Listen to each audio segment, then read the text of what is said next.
यहाँ मैंने दीवारों से घंटों बातें की हैं। अकेले बैठ कई बार अपनी ही चुप्पी को सुना है। जहाँ खिड़की खोलने पर हवा अंदर आती तो लगता बाहर से कोई मिलने आया है, क्योंकि और तो कोई आता ही नहीं था।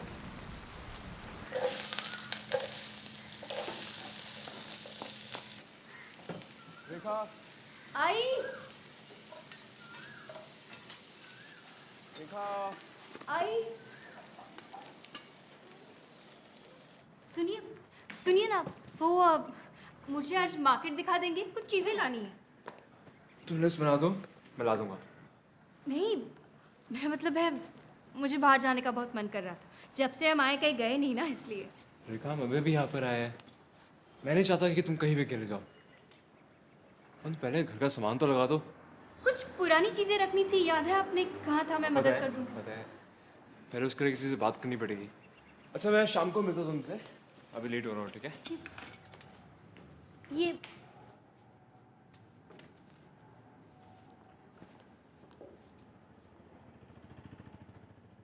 24 घंटे एक दिन में बहुत ज्यादा लगते हैं मुझको। कभी कभी घर का काम मैं बहुत धीरे धीरे करने लगती, ताकि दिन का पूरा वक्त इसमें समा जाए। क्योंकि जो वक्त बच जाता उसमें करने को कुछ होता भी तो नहीं था।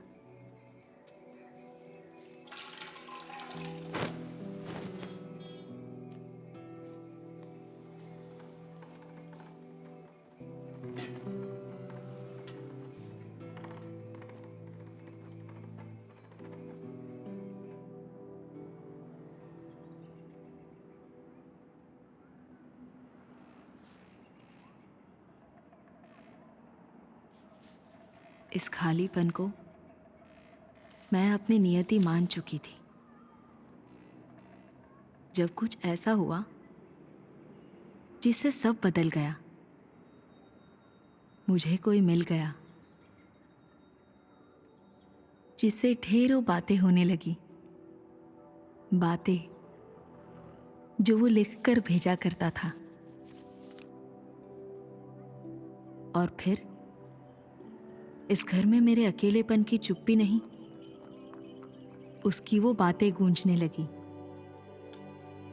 उसके दिए वो तोहफे, ऐसा था जैसे मैं उनसे भी बातें करने लगी थी। शंकर, उसका नाम शंकर था।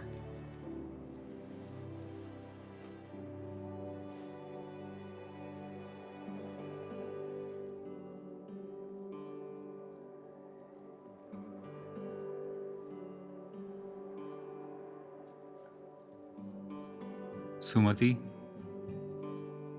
अकेले बैठकर मैं अक्सर धीरे से तुम्हारा नाम लेता हूं।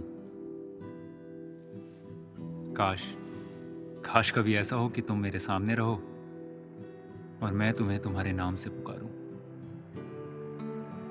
सुमति, कभी जब मैं तुम्हें ले चलूं कहीं घुमाने, यूं ही कभी।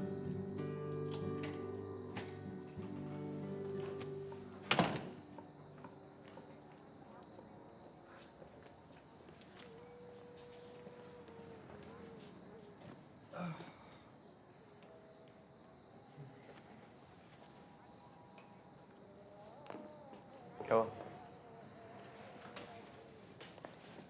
आज पिक्चर देखने चले? अभी?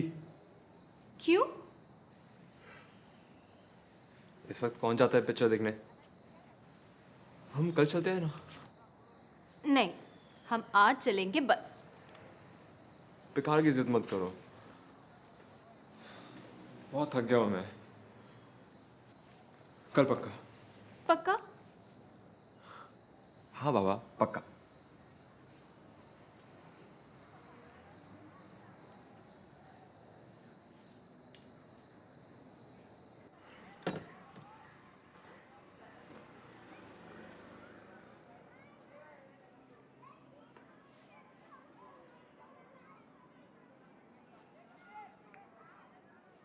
सुमति, जब भी सोचता हूँ तुम्हारे बारे में, मन में एक चेहरा सा बन जाता है। तुम्हें ठीक से देखा भी नहीं है, पर एक छवि तो बन जाती है ना। तुम्हारे साथ भी ऐसा होता है क्या?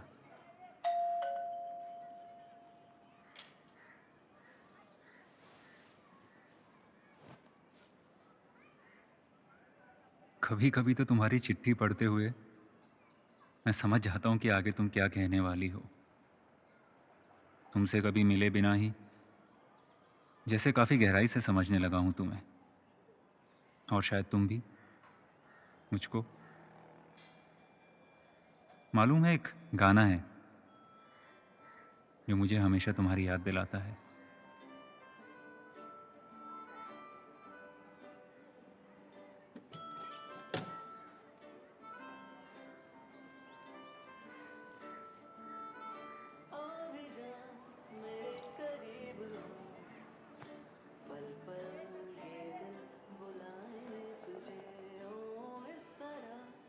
मुझको तू सता पल पल ये दिल तड़पाए मुझे जिंदगी मेरी तेरे बिना लग रही अधूरी दास्तां तुम मिलो तो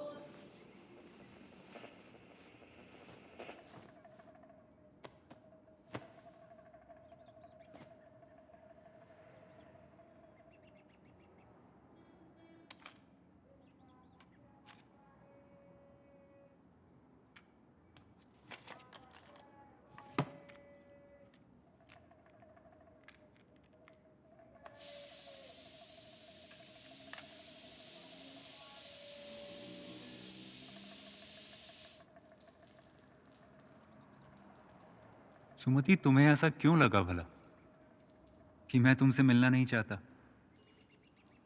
जिस पल की प्रतीक्षा तुम कर रही हो, यकीन मानो उस पल का इंतज़ार मुझे भी है। बस थोड़ा सा इंतज़ार और।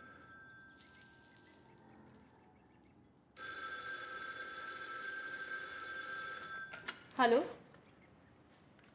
हाँ प्रदीप, आज हम बाहर जाने वाले हैं ना, तो मैं जरा।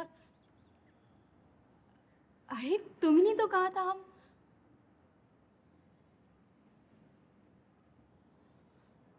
हाँ पर तुमने कहा था ना, इसलिए।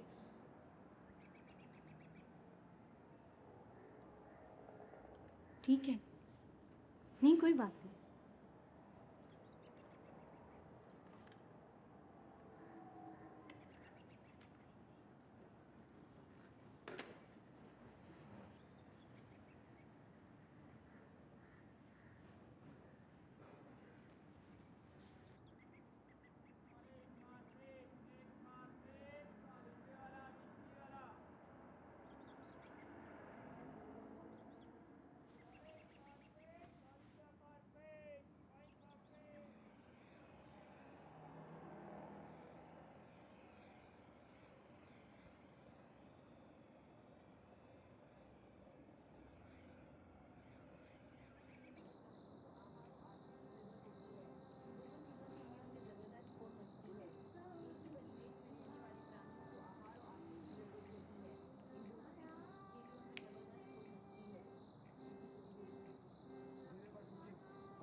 मुझे यकीन ही नहीं होता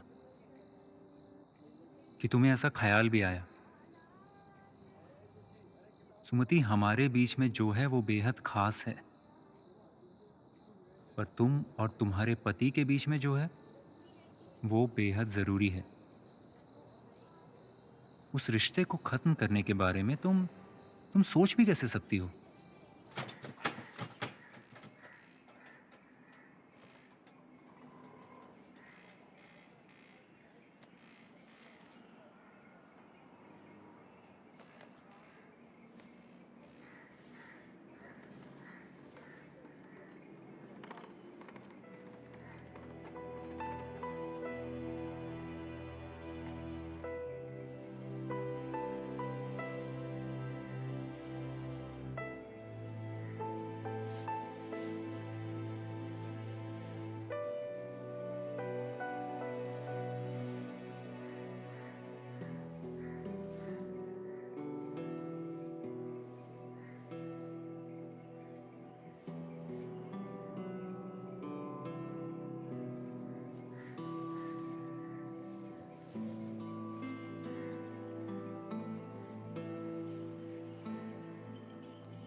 सुमति, अपना ये रिश्ता बहुत सुंदर है,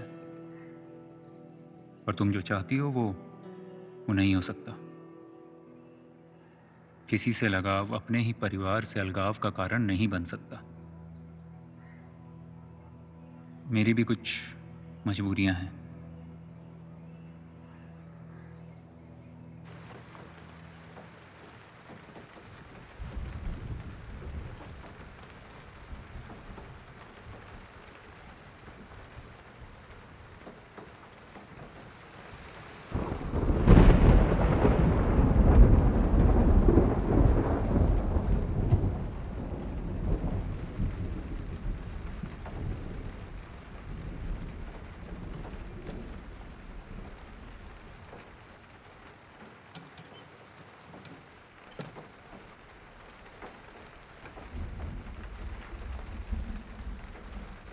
सुमति, तुम जो चाहती हो वो बिल्कुल संभव नहीं है, और मेरे इतने समझाने पर भी तुम अपनी जिद पे अड़ी हो।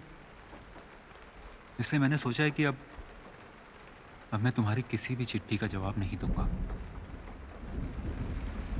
और तुम भी भूल जाओ मुझको। जो हुआ सो हुआ। अब अपनी अपनी जिंदगी में लौट जाना ही ठीक रहेगा।